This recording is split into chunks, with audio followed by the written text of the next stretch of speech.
Assalamualaikum warahmatullahi wabarakatuh. Baiklah, saya di sini akan menjelaskan algoritma atau pengobatan dari shock. Sebelum itu, jangan lupa like dan subscribe ya guys.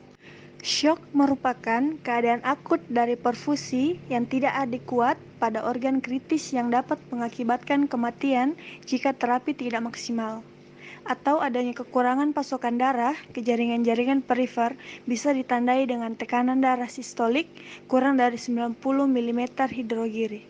Klasifikasi shock. Shock terbagi menjadi 3, yaitu shock hipovolemik, shock kardiogemik, shock distributif. Pada shock distributif yang akan dibahas atau yang akan kita fokuskan yaitu neurogemik, bukan yang septik, karena shock septik ini lebih menjelaskan adanya inflamasi atau peradangan. Selanjutnya yaitu patofisiologi dari shock, ada terbagi menjadi 3, yaitu shock hipovolemik, shock kardiogenik, dan shock distributif. Yang pertama, shock hipovolemik. Pada shock hipovolemik ini, yang bermasalah adalah cairannya atau sel darahnya. Penyebab dari shock hipovolemik ini ada 2, yaitu hemoragik dan non-hemoragik. Yang pertama yaitu pada hemoragik. Shock hipovolemik ini disebabkan karena adanya luka pendarahan gastrointestinal atau blood loss, trauma, atau juga adanya pendarahan internal yaitu aneurisma di aorta pecah. Shock hipovolemik yang disebabkan karena trauma itu seperti adanya luka tusukan. Yang kedua yaitu penyebab shock hipovolemik non-hemoragik. Shock hipovolemik yang disebabkan karena non-hemoragik yaitu dehidrasi seperti muntah, diare 20 kali sehari, penggunaan diuretik yang berlebihan, itu semua menyebabkan kehilangan cairan yang sangat banyak di tubuh. Patofisiologi selanjutnya yaitu shock kardiogenik. Pada shock kardiogenik yang bermasalah adalah pompa jantungnya, sehingga jantung tidak kuat memompa darah ke seluruh tubuh. Adapun penyebab non-mekanis yaitu yang pertama, infak miokard atau kematian otot jantung, kedua sindrom curah jantung rendah atau biasa disebut dengan gagal jantung koroner, yang ketiga yaitu infak vertikal kanan, keempat yaitu kardiomiopati atau adanya kelainan genetik di otot jantungnya. Penyebab mekanisme shock kardiogenik yaitu yang pertama, pecahnya septum, di mana septum ini sebagai dinding otot pemisah antara ventrikel kanan dan ventrikel kiri. Pecahnya septum menyebabkan aliran darah tidak beraturan. Kedua yaitu insuffisiensi aorta, di mana aorta tidak kuat untuk membuka katupnya untuk memompa darah ke seluruh tubuh.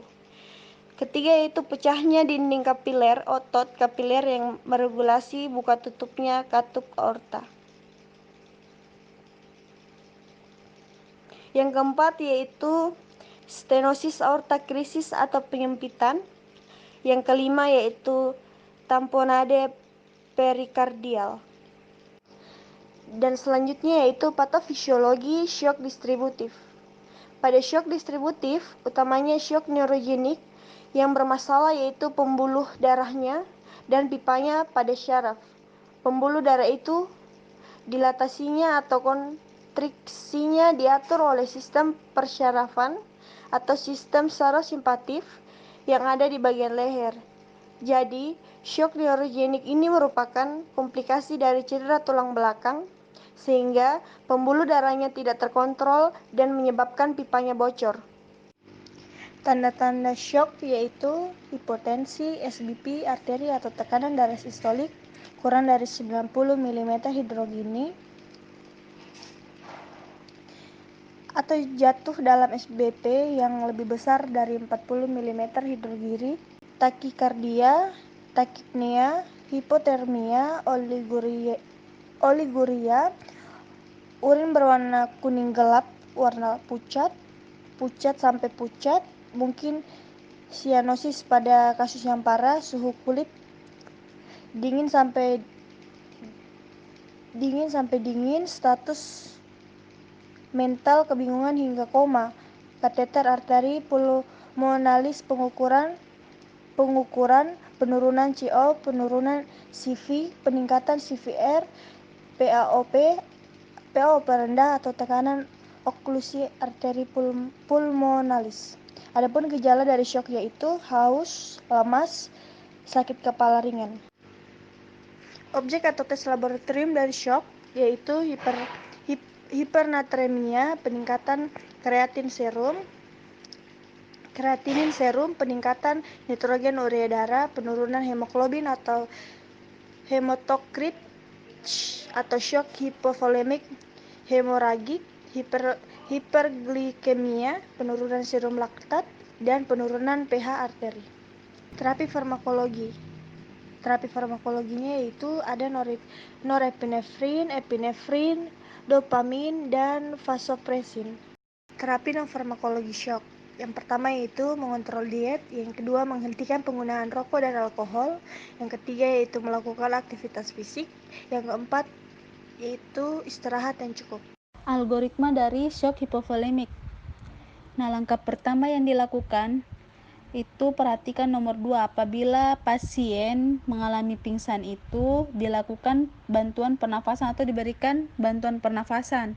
Nah, jika ada hasil, maka langsung dicek tekanan darahnya atau dicek tekanan darah sistoliknya apakah kurang dari 90 mm hidrogiri. Nah, apabila tidak ada hasil pada saat diberikan bantuan pernafasan, maka ke nomor 3 yaitu pasien diberikan intubasi atau dilakukan intubasi pada pasien, yaitu prosedur medis untuk memasukkan alat bantu pernafasan berupa tabung ke dalam tenggorokan atau trakea melalui mulut atau hidung. Nah, jika sudah ada hasil, maka go to 4 yaitu yang itu tadi, dicek tekanan darah sistolnya apakah kurang dari 90 mm hidrogiri. Nah, apabila tidak kurang dari 90 mm hidrogiri atau di atas 90 mm hidrogiri, maka dicek pada pasien tersebut apakah ada pendarahan atau tidak. Nah, untuk pasien tadi jika tekanan darah sistolnya kurang dari 90, maka ke nomor 5 yaitu diberikan atau diinfus Ringer laktat sebanyak 1000 sampai 2000 ml untuk pasien dewasa, dan pasien anak-anak itu 20 ml per kilogram. Setelah itu go to 6 yang itu tadi, dicek pada pasien apakah ada pendarahan atau tidak. Pada nomor 11, apabila suatu pasien tidak mengalami benturan pada kepalanya atau tidak mengalami penyempitan pada lapisan jantungnya, berarti kita lanjut ke nomor 14 yaitu jika pasien tersebut tidak sadarkan diri atau masih pingsan, berarti ada gangguan pada fungsi organ suatu pasien tersebut. Interaksi obat. Apabila dopamin dikombinasikan dengan dobutamin, akan terjadi beberapa interaksi obat. Pertama, tekanan darah perifer meningkat dengan kombinasi dopamin dan dobutamin, tetapi tidak berubah dengan dobutamin saja. Kedua yaitu PCVP atau tekanan baji kapiler paru, meningkatkan paling banyak dengan infus dopamin saja seperti miokard, oksigen, dobutamin, dan dobutamin dapat menurunkan MAP yang berdampak buruk pada tekanan perfusi koroner. Penambahan dobutamin atau meningkatkan dosis dobutamin dapat meningkatkan HR atau detak jantung lebih banyak lagi. Semua ini akan berdampak buruk pada rasio suplai oksigen miokard terhadap kebutuhan, dan selanjutnya dapat memperluas area iskemik atau nekrosis.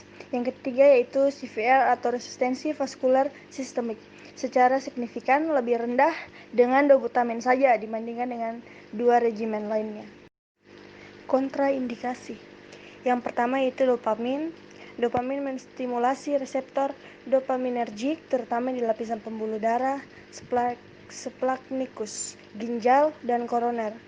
Efek pada reseptor dopaminergi tidak diblokir oleh penyekat B, tetapi ditantang oleh penghambat dopaminergik sehingga butyropenon dan fenotiazin.